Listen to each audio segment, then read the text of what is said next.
Join me, Susan Regan, host of Connecticut Valley Views, the most widely watched interview program on Connecticut Public Access TV. Proof to the people is the byline. Insight without bias, generating a 360 perspective. Our mission is to focus on topical subjects with thought-provoking interviews regarding municipal leadership, current affairs, educational and political topics, as well as key destination points in New England. And here's your host for Connecticut Valley Views, Susan Regan.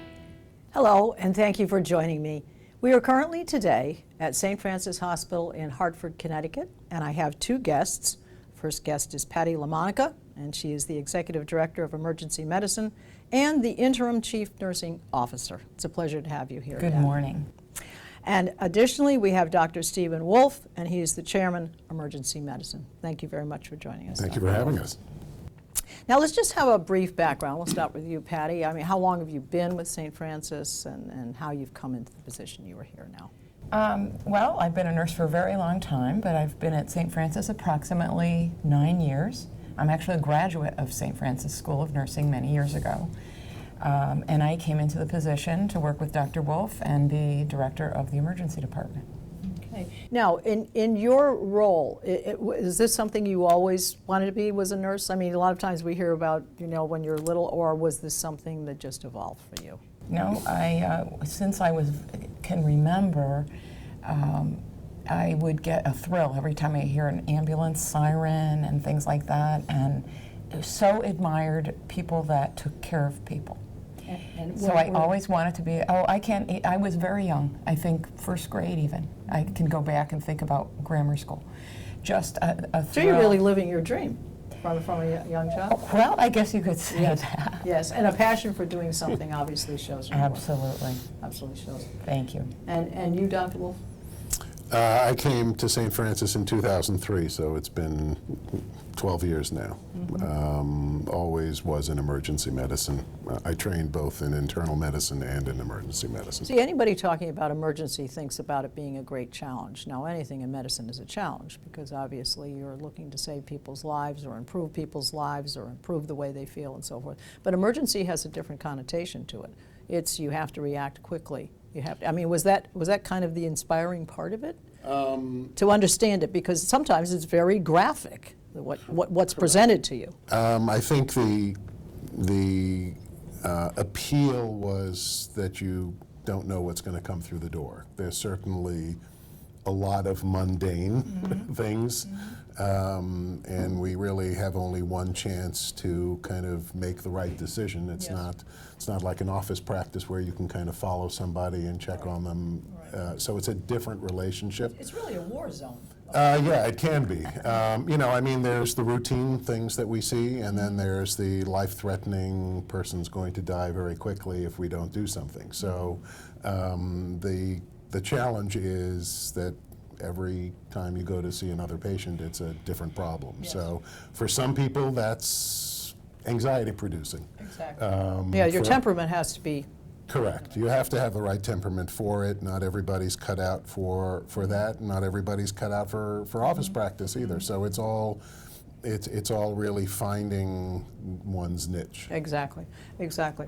All right. Now, have you seen, and I can address either of you, have you seen changes in procedures in what you do? I mean, a format or a template that's followed that you've seen that's changed over the years? Any procedures in emergency, or does it remain the same? I mean, is it something you keep up with? I mean, is it something that you're learning something new, or new procedures are required? It's usually more refinements of the existing. It's a little different than, let's say, surgical procedures or things that are constantly changing, and so that people have to go for a lot of retraining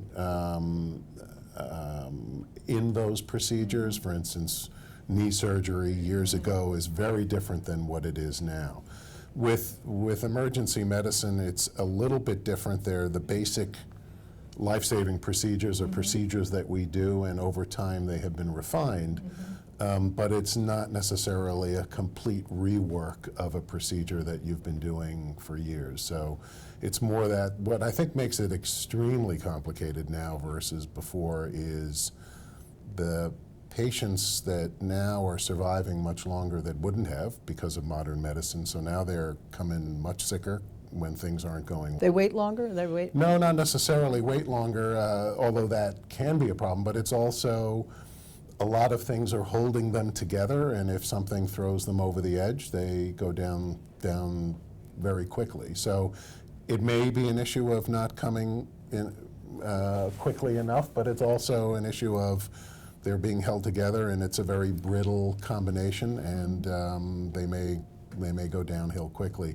The other issue is all of the medications. Yes. That now you have to deal with. You have to worry about interactions. That has made things extremely complicated. I'm sure, because we're not only talking about have they been drinking too much, or are they taking too much aspirin or whatever. Now we've got drugs. You don't know what other medicines they've been taking, as far as what other doctor has been prescribing something for them. You may not even have a spokesperson who comes in with them who knows anything about them. Maybe they're not even coherent enough to tell you anything.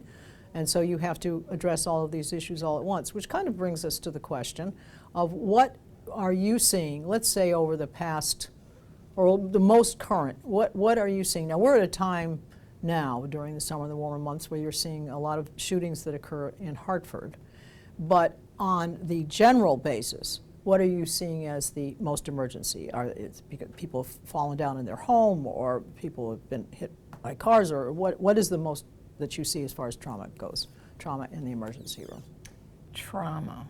Well, we definitely have our major traumas where there's gang warfare and those kinds of things, as you said. I don't know if there's more of one than something else. Things are seasonal. But we're also in Hartford, so there's that city aspect of things. I'm not sure there's more of one than another. Yeah, despite what people think, trauma is not a big... What would be the top three? Well, but trauma is not a big piece of emergency. Okay. It gets all of the attention. Yes. But trauma is actually a much smaller piece than all of the medical issues. So the pneumonias, the heart attacks, the aortic aneurysms, the strokes.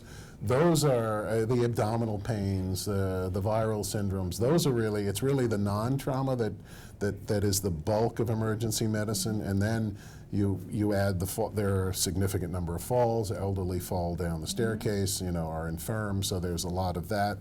The unfortunate issues of person-on-person violence, automobile accidents, ATV accidents, boating accidents, drownings.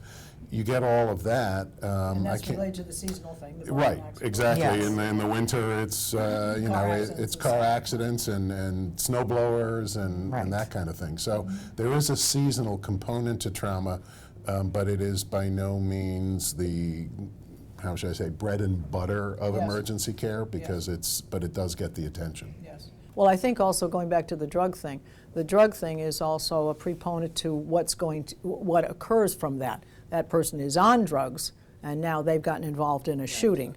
The drug thing could have been bad enough as it is. They could have been in a pass-out situation, but then that leads to a shooting, or it leads to a fight, or whatever, an attack of some kind, or perhaps them committing some sort of a crime on someone else, and then the police coming into it, and the police shooting them. So that leads to other things. And alcoholism, drug addiction, behavioral health issues are a huge part of emergency care and medical care in general. They're a huge drain on society as a result of that, and the resulting everything societal that comes from that. Yes, yes.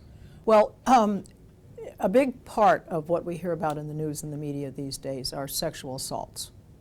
And a couple of things that I want to talk about. One is about women and sexual assault and how that's being addressed, because in the past they've been concerned about the follow-up, what is done, that the victim seems to end up becoming a victim again because of the situation, the intrusion of having to be checked out and so forth and so on.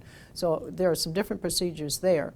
But then there is also a situation where you have someone who's part of the LGBT community who perhaps is not necessarily understood and comes into, let's say, a man who is a transsexual.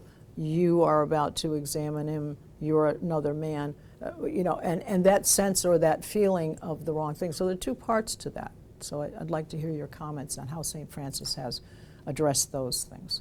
Well, I feel we're very fortunate.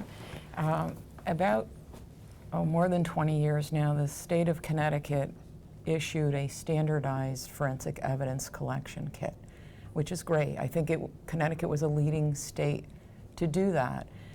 Shortly thereafter, programs, and I personally participated with them at that time, programs cropped up where there was specialized training of nurses who chose to take that training to learn how to care for every kind of patient coming into the emergency department who may have been sexually assaulted in some way, with an approach that was not only the forensic evidence piece, which is a specialty unto itself, so there's a learning curve there, but also treating that whole person, preserving their dignity, privacy, and concern for helping that person get on their feet and start healing. That's part of the repair.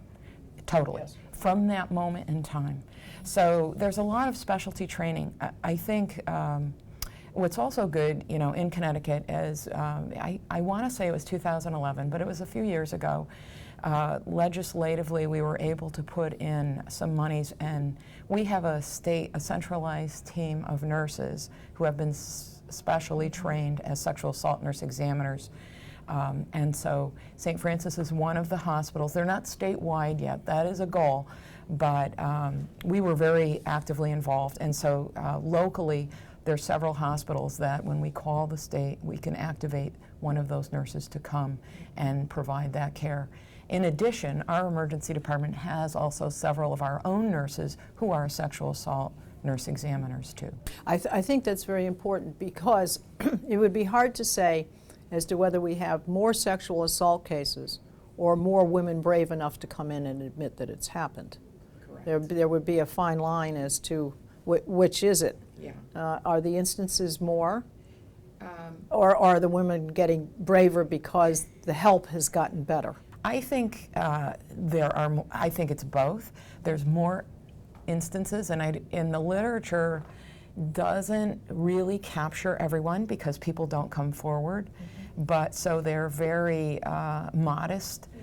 And most patients, I think we still know this, do not come forward, but I think women are coming forward more than they ever have. I think advertising, using vehicles such as this to say, please come, we'll take the best care of you that we can, we will preserve your privacy, will help people come forward. And I think when that word gets out in the community, those patients tend to come to the emergency department. Yes. Well, I think the other part of that is there's the sexual assault, that where is a woman running around the block and gets sexually assaulted, but there's also the domestic violence. Now that has a whole nother aspect of being truthful, because that woman has been literally told by her husband, boyfriend, or whatever, that if you ever tell anybody, if you ever say anything about what I've done, I'm going to kill your sister, or I'm going to take the children, or whatever. So that's a different kind of situation where there's been a battery on that woman, not only sexually one time, but emotionally for a long period of time. And now she's afraid to go forward because she's afraid her sister will be killed or whatever. So that is a different understanding that needs to be taken into account. And there, I think, and that's why I'm mentioning it now to our viewers, that if you are having a problem, and there are a litany of agencies that are there for domestic violence, but I think we need to know that when you go to the hospital, when you go to a hospital that's as great as St. Francis, that you have people there that understand your situation, and that the privacy is extremely important. It is. And I can add to your comment, you're right on target, that we encourage people to come forward. We will preserve the privacy, and we do have special protocols and training that if someone chooses to act on this and say leave their home, we have all kinds of opportunities to help those people. Because you have the safely. Connections, you have the connections to put the children somewhere safely, Absolutely. connect to whoever, whatever There are departments. secret safe houses in Connecticut that we don't even know where they are, but we work with the Department of Justice, and we work with all other agencies to safely move people privately and confidentially. However, again, I have to say in Connecticut, because the states differ, we We do not have to, by law, report anything to the police, pretty much. There's a few exceptions, but so that people can come get treatment and choose what they want to do. What the next step would be. They choose, and then we can support them in that way. I've seen it work dozens of times. And if they choose to prosecute later, Yes. that evidence is preserved. That's right. Yes. Exactly. So, I think So that's- they don't necessarily have to make the decision immediately. Yes. And I would encourage our viewers also to say that if you think something is going on and you have some facts that there's someone, a neighbor or something, to do it, because this is how we roust it out. This is how we try to get rid of some of these Absolutely. problems, because the people who are perpetuating these kinds of crimes will be afraid to do them, hopefully, because there will be somebody there to help people at the other end. And I just want to say one more thing about the LGBT community is that they are very afraid, and they travel in groups because they're afraid of being physically attacked. Because of that, and then again they feel victimized again if they're in the wrong setting to be treated by someone who doesn't understand their sexual relationship to themselves and to anybody with them. They lose touch when their friends start dying. They've lost touch of all the people who understood them, and now they're in a world that's a strange place for them. So it's very, very important. Now let's talk about something that's community care teams. Dr. Wolf, you said this was an important thing, that St. Francis has really taken a leadership. Yeah, we've been very active in this, and part of it is that the way medicine has evolved is extremely disjointed. A lot of silos, partly made worse by nobody connected by electronic medical records. And so the flow of information is extremely problematic, and unfortunately, because of the way the system has evolved, and it's been very disjointed, and as a result, patients fall through the cracks. So we, about a year ago, decided with the help of the state and Value Options, which is the state contractor for Medicaid in this, for behavioral health issues, is to start to look at patients that frequent the emergency department or frequent the hospital, and try to better manage them in a different milieu. Also to try to figure out, also what we realized when we started to analyze a lot of the data that we had was that it wasn't just a medical issue that brought them to the ER. It was a lot of social issues, homelessness and drugs, alcohol, all of that was playing a part of that. And so what we tried to do was start to try to manage that, and clearly we as a single institution couldn't do that. So what we did was we worked to develop a group of about 35 to 40 social agencies throughout Hartford.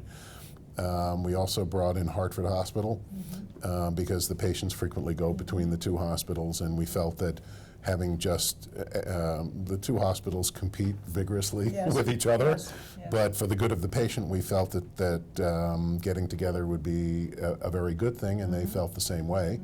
And so we all took about 6 months of legal wrangling because of all the HIPAA issues to get the process together. So now we meet every 2 weeks, about 30 agencies and both hospitals and Value Options, and we discuss patients with their consent and try to work out the issues. And clearly they're not only medical or just purely behavioral health. They're all of the society and all the societal issues, homelessness, whether it's constant homelessness or episodic homelessness, and trying to track the patient through the process. Trying to connect the dots, really. Correct, and trying to get, and for the first time in this area, the agencies really interacted with each other. So there's a lot of exchange of information during these meetings on on each patient, because the agencies all have many. It's much like the FBI and the CIA, and if you start sharing information, maybe we'll actually be able to solve this situation. Right.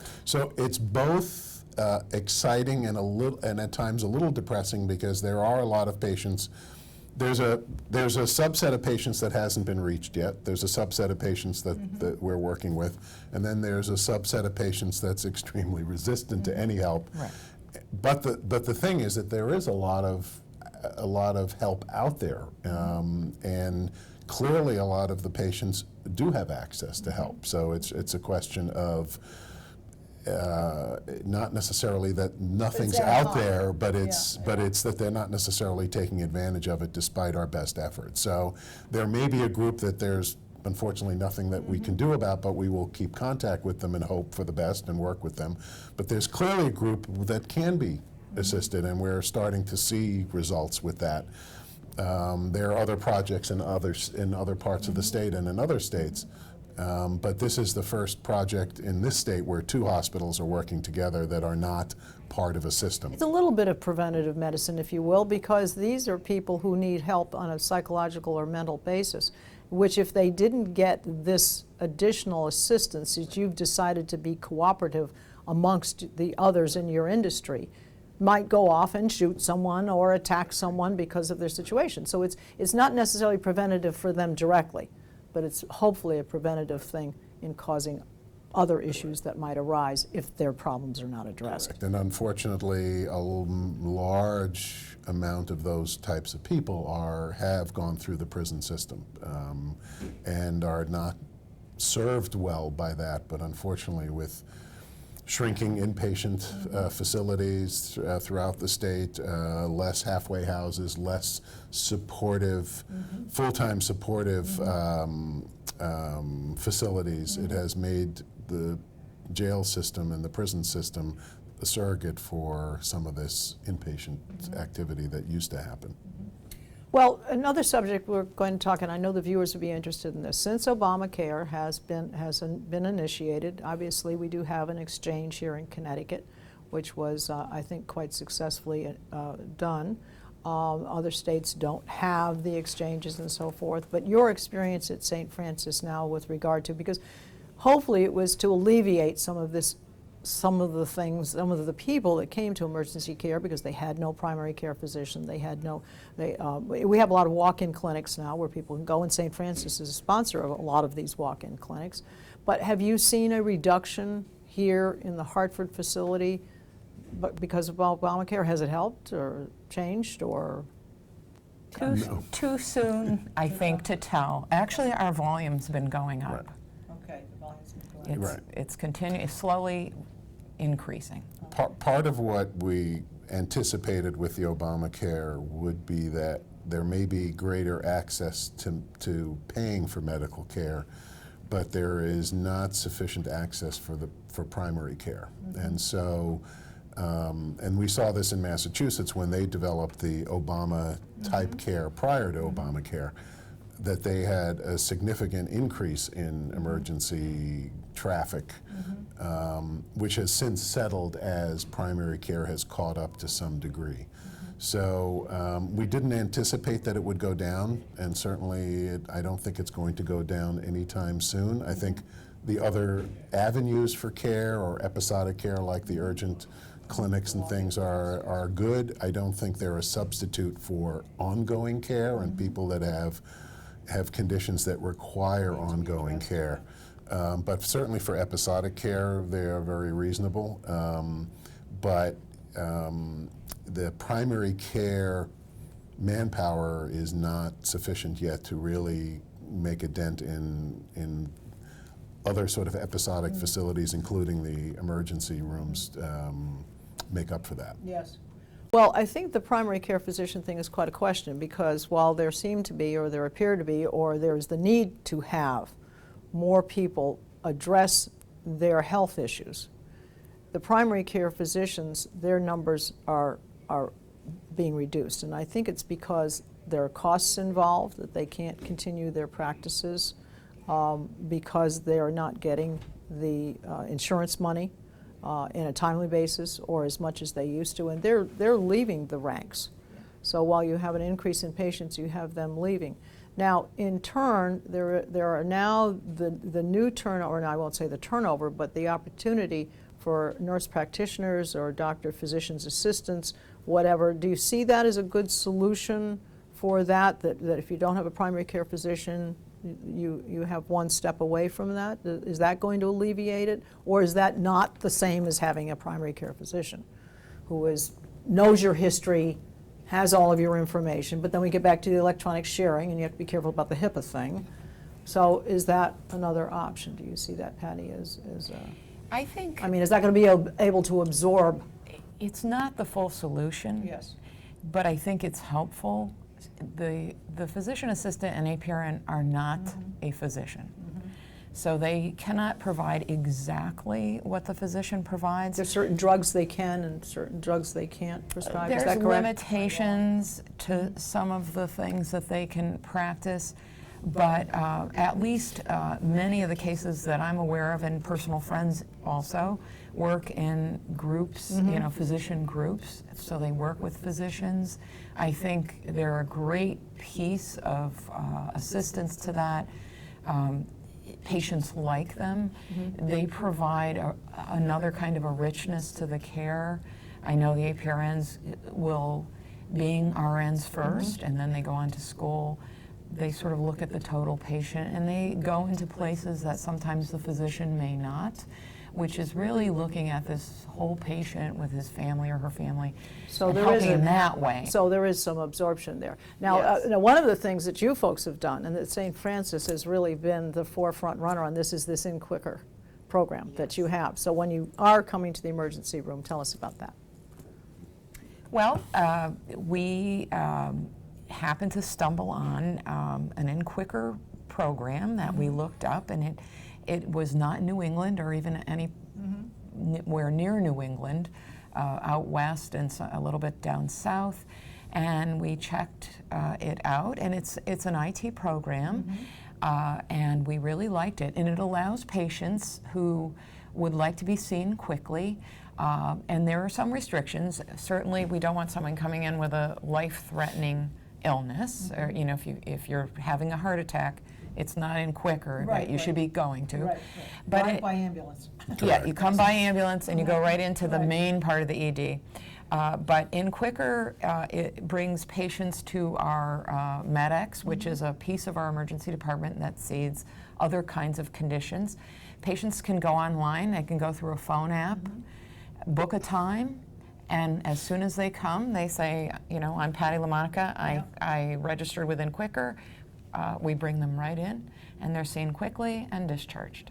All right, so that's something that people can go online, set up their time frame, know that they're going to be seen within whatever, 15, 20 minutes, 15 minutes of that time. And so, folks, I think you need to take a look at that, because St. Francis is at the forefront in so many directions. I think it has always been a leading industry hospital, but I think under Christopher Dadalez, I think it has just rocketed to the moon, and it's done a great job. So I want to thank you both for your time and your input. It's been very interesting, and I'd like to give the website, which would be stfranciscare.org/emergency, and you can get more information there and see everything that's going on with them. So I want to thank you very much. Thank you so thank much. You. No, it's all right. We do everything It's called a together group here. handshake. Together. A group handshake. And thank you for your time. It's Well, been thank good. you. Thank you for Very, the very, opportunity. very Thank good. you. And I want to remind you that we're on Facebook, and you can see all of our programs on our website at www.ctvalleyviews.com. This is Susan Regan. Thank you for joining me in bringing proof to the people.